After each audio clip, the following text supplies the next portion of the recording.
Bienvenidas, bienvenidos un día más a Libros y Gatos. Bueno, no sé cuánto hacía que no grababa, pero he vuelto con un libro que tenía pendiente, como os comenté, en una libreta que voy apuntando y todo un poco lo que leo. Y es un libro que tenía bastantes ganas de comentar, sobre todo el tema a nivel de información que he sacado, y es un tema que la verdad que me interesa mucho, sobre todo el tema de redes sociales, control social. Bueno, parece un poco conspiranoico, pero es un tema que no sé por qué me gusta. En este caso, el libro se titula Error 404 con la siguiente pregunta: ¿preparados para un mundo sin Internet? Escrito por Esther Paniagua. Y ahora sí, empezamos comentando un poco el libro. Bueno, el libro empieza con una pregunta que no sé si alguien, seguramente sí, habéis visto la serie de Mr. Robot. Pues si no la habéis visto, anotarla y verla porque la verdad que es una pasada. Pues en este caso plantea el hecho de qué pasaría si existiera un apagón eléctrico o cualquier tipo de, digamos, fenómeno meteorológico que pudiera afectar a toda esa información que está almacenada en esos enormes servidores que, bueno, no sé si habéis visto imágenes, pero bueno, ocupan una cantidad enorme de naves y ahí supuestamente está almacenada toda la información de Internet, ¿no? En todos estos grandes servidores. Aparte también, Internet, como evidentemente no voy a contar nada nuevo, cómo se construyó, por lo que comenta en el libro, realmente no se construyó para la repercusión que ha tenido ahora en la actualidad, ¿no? De que absolutamente todo está conectado a Internet. Encontramos que una nevera, una lavadora, todo con el fenómeno este de la nube, pues absolutamente cualquier tontería la conectaban a Internet, ¿no? Entonces, claro, eso ha generado un cúmulo de información y a nivel de capacidad tan bestia que en el momento que pueda pasar algo, pues no podrá funcionar. Incluso en el caso de empresas que no puedan producir porque todo se controla a través de Internet, ¿no? Por decir algo. Entonces, claro, ella comenta sobre el tema que pasaría de un apagón. Y entonces por eso me recordó mucho a la película, bueno, en este caso, perdón, la serie de Mr. Robot, que no desvelo mucho para quien no la haya visto que pueda disfrutarla. Pues parte, digamos, de esta idea. Luego también comenta un tema de protocolo de las llaves de Internet, que es muy interesante en el sentido de que, bueno, pues no sé, el protocolo en sí, en este caso de Internet, está, digamos, protegido con una serie de llaves, que bueno, que es una historia también bastante interesante, que creo que esto ya está bastante machacado. Se ha hablado también en otros podcasts y podéis encontrar mucha más información, así que no me extenderé mucho en esta parte. Pero sí en otra que me parece muy interesante y la verdad que es la que más jugo le he sacado.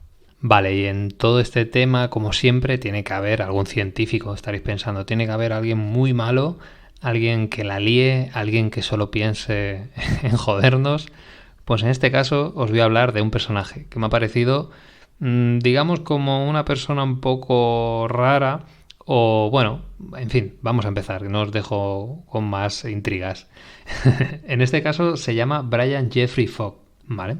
Os estaréis preguntando, pero bueno, ¿este hombre quién es? Pues si fuera un malo de película, ahora lo tendríamos aquí presente, porque se dedicó a desarrollar un laboratorio que concretamente se basaba en la tecnología de la persuasión.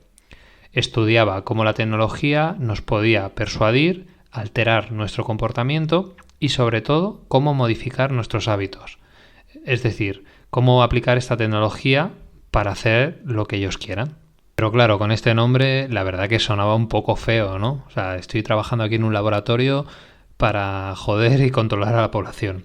Entonces le cambió el nombre y le llamó algo así como Laboratorio de Estudio del Comportamiento.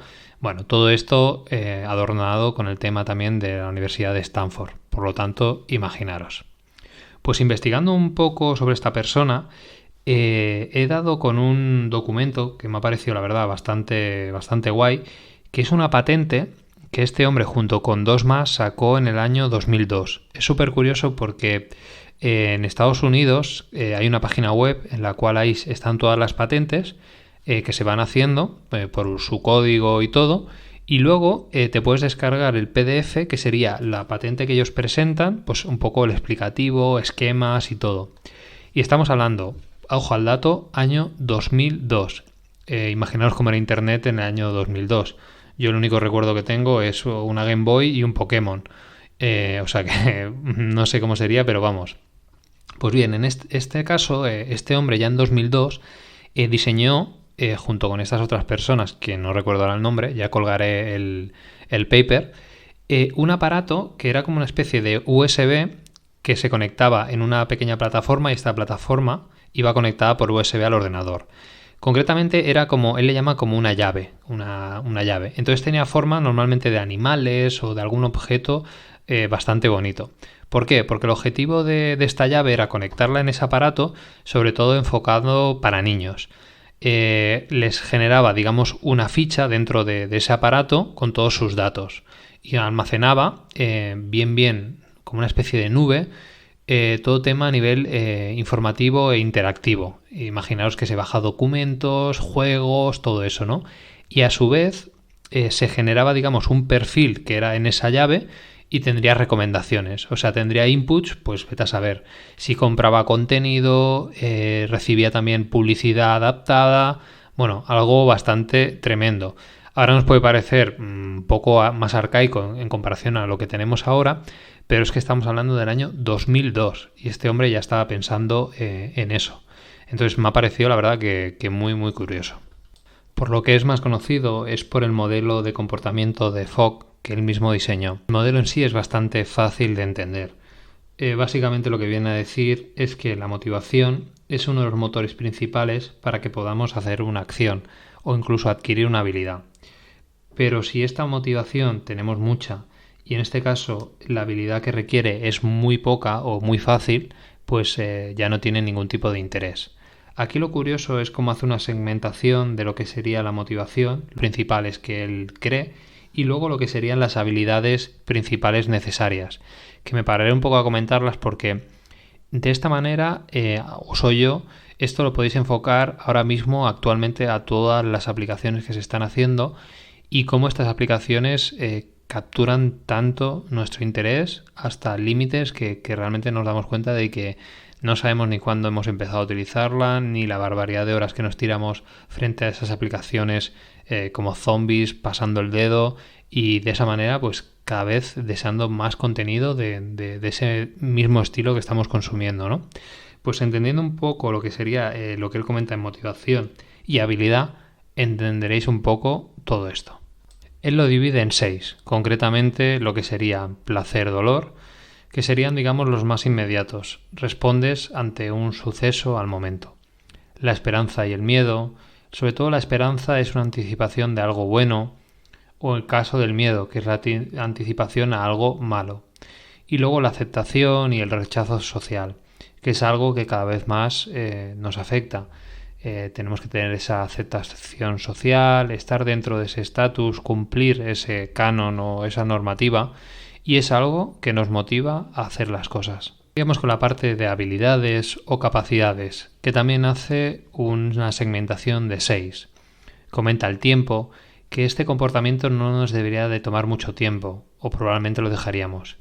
El dinero, por ejemplo, es un factor también importante para que lo podamos hacer o no. El esfuerzo mental que nos pueda llevar la tarea para poderla hacer o no. Si físicamente requiere mucho esfuerzo, también puede ser un impedimento. Otro punto que él llama desviación social, cuanto menos interesante, que no podíamos adoptar un comportamiento que vaya en contra de una norma social. Y sobre todo que no sea rutinario, de esta manera para poder adquirir esa habilidad o incluso ese comportamiento. Pues bien, este sería, digamos, su invento o su descubrimiento más interesante. Pero ahora estáis pensando, pero bueno, ¿y esto qué tiene que ver? Pues la verdad que es un conglomerado de cosas que ayudan un poco a cómo se han cimentado las aplicaciones y la enorme capacidad que tienen de persuadirnos y hacer lo que ellos quieren que hagamos. Bueno, se me olvidó también comentar, seguramente en otro podcast ya hablé en su momento de lo que era el sistema 1 y sistema 2, en este caso la teoría del psicólogo Daniel Kahneman, de cómo nuestro cerebro constantemente intenta ahorrar energía, sobre todo el tema de automatizar procesos. Pues muchas de esas aplicaciones, para tenernos sumamente enganchados, se basan en ese concepto, es decir, vamos a utilizar ese sistema o ese cerebro automático para que estés enganchadísimo a esa serie, estés súper enganchado a TikTok, Instagram o la red social que haya en ese momento, para que no dejes de pensar, tengas que interactuar, pero de una forma, digamos, mínima, ¿no? Es como un poco el concepto de la máquina tragaperras. Le ponen 1000 botones, pero realmente cualquier botón que apretes va a hacer lo mismo. Incluso si no apretas el botón, acabará funcionando. Pero te sueltan todos esos inputs que te van haciendo, digamos, más adictivo o te premia de alguna manera. En el caso de las máquinas tragaperras es muy evidente, ¿no? Sonido, luces, movimientos, gráficos. Pues el concepto es muy, muy parecido. Según comentan, nuestro cerebro realmente estaría diseñado, sobre todo, para potenciar este tipo de comportamientos tan impulsivos. Aparte, si os fijáis, este tipo de redes sociales te plantean mucho tema de sugerencias, personalización, constantemente te están controlando, vigilando, sugiriendo, y al final es un círculo tan vicioso en el cual cuesta muchísimo salir. Considero que a la larga es uno de los mayores problemas. Sí que es verdad que hay una generación que no hemos vivido con eso y lo hemos adaptado, pero el problema principal será o es la generación que crece con eso, ¿no? Y vive. Incluso casos extremos de que realmente padres acaban fomentando eso. Luego, cómo crecerán esos hijos cuando realmente ya estén tan expuestos a esas redes sociales, ¿no? Y a esa, por decirlo de alguna manera, cultura de, bueno, es que a mí, yo para lo que enseño nadie me va a espiar o no tengo nada que esconder. Pero es que no es el que no tengas que esconder, es realmente tu privacidad, ¿no? Tu momento, tu espacio. Juegan un poco con ese estatus social, ¿no? De tienes que mostrar, tienes que estar feliz, si no lo muestras, ¿no? Entonces al final se genera, digamos, ese círculo, esas ansiedades, esa aceptación constante y ya, imaginaros si lo tienen unos padres, pues los hijos cuando crecen con eso es aún peor. Entonces, bueno, este es un tema que la verdad que podríamos estar horas y horas debatiendo porque es una realidad y a la larga va a generar sobre todo problemas a nivel psicológico en adultos, en niños, en adolescentes, en todo tipo de personas y a la larga se tendrá que regular de alguna manera. Pero bueno, yo tampoco soy un experto, tampoco puedo hacer cátedra de nada, simplemente pues me dedico un poco a opinar, ¿no? Y de lo que pienso.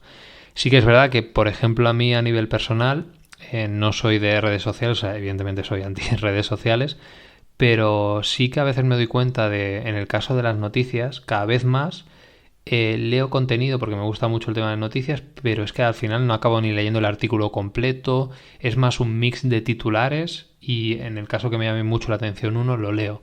Entonces me pasa que realmente acabo perdiendo el tiempo, no adquiero ningún tipo de información útil y me doy cuenta de que realmente he perdido ese tiempo. Aparte, me gustaría también destacar otro tema, que es la concentración. Claro, nuestro cerebro o lo que nos están fomentando ahora es una información tan inmediata, tan rápida, tan fácil, como si comiéramos hamburguesas, que luego cuando vas a coger un libro es normal que se haga una cuesta arriba, que no tu cerebro no tengas la capacidad de concentración para estar atento o leerlo, ¿no? Porque es decir, le estás poniendo a tu cerebro en plan, wow, mira qué colores, mira qué efectos, mira esto qué guay, mira qué risa, ahora otra cosa, dame más de eso, ¿no? Como una droga. Y de golpe es como si lo metieras, estuvieras en una fiesta a tope de música, bailando, pasándotelo súper bien, y coges a tu cerebro y le dices, mira, ahora métete en este convento, en silencio, contigo mismo, y léete este libro, que lo único que vas a ver o percibir, ¿no?, de input es el tipo de tipografía y el silencio. Claro, entonces tu cerebro peta y no es capaz de concentrarte, no eres capaz de imaginar, de asumir, incluso de retener información. Y eso es un gran problema que no sé cómo se solventará, ¿no? Pero es una realidad que está pasando. Bueno, me alejo ahora de la parte catastrófica y voy a sacar otro personaje. En este caso, en el libro, habla de una persona que se llamaba Edward L. Bernays. Esta persona me ha parecido como sumamente interesante. De hecho, murió en el año 1995, ojo al dato, a la edad de 103 años. Y como dato curioso, fue sobrino de Sigmund Freud. Alguien que, bueno, no tengo en especial estima, pero bueno, ya explicaré ya más en detalle algunos datos de Sigmund Freud. Y entonces él escribió un libro muy famoso que se llamaba Cristalizando la opinión pública. Ojito con lo que comentaba. Básicamente, este hombre decía que era capaz de modificar el comportamiento, incluso de manipular, sobre todo a grupos, para que decidieran lo que él quería. De hecho, él fue uno de los que hizo o generó, digamos, en este caso, la población norteamericana, que desayunaran bacon, por ejemplo, o incluso que los hombres utilizaban reloj de muñeca, porque no sé si os acordáis que los hombres, cuando ya sacaban un reloj en las películas, lo llevaban como en esa especie de chalequito o en el bolsillo, ¿no? Era el típico reloj con cadena. Pues hizo que los hombres, o incluso también las mujeres, lo llevaran en la muñeca. A su vez, también consiguió que las mujeres fumaran.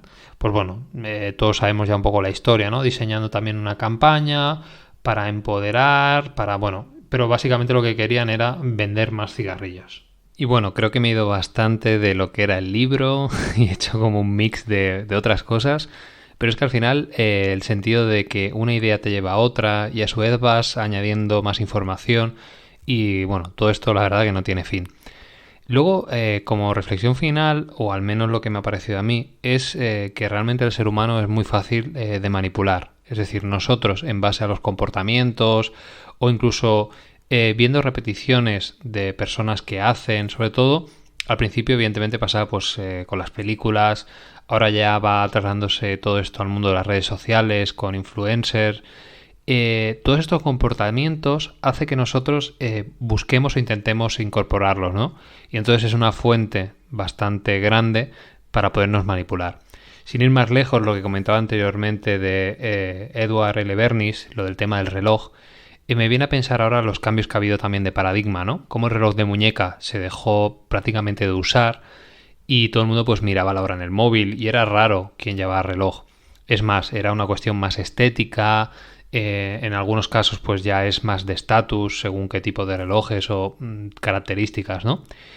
Y cómo el hecho de los relojes digitales nos ha cambiado el concepto, ¿no? Y luego había una relación, no sé dónde leí yo, que los relojes, en este caso los smartwatch o como queráis llamarlos, es muy parecido a lo que ponían los aparatos, en este caso que llevan los animales, sobre todo aves o mamíferos en peligro de extinción o que quieren controlar, y es como una forma muy similar, ¿no? Que al final registra todo. Y cómo nosotros cedemos cada vez más, incluso somos capaces de, bueno, todo el mundo lo lleva o todo el mundo lo usa, de adquirir, digamos, ese aparato, ¿no? Que tal vez a la larga veremos a ver cómo acaba, ¿no? Bueno, sin ir más lejos, me dejo ya de teorías, de conspiraciones, de paranoias. Y bueno, si habéis llegado hasta aquí, muchas gracias. Y nos vemos en otro episodio con alguna otra historia, porque esto ha sido Libros y Gatos. Muchas gracias y adiós.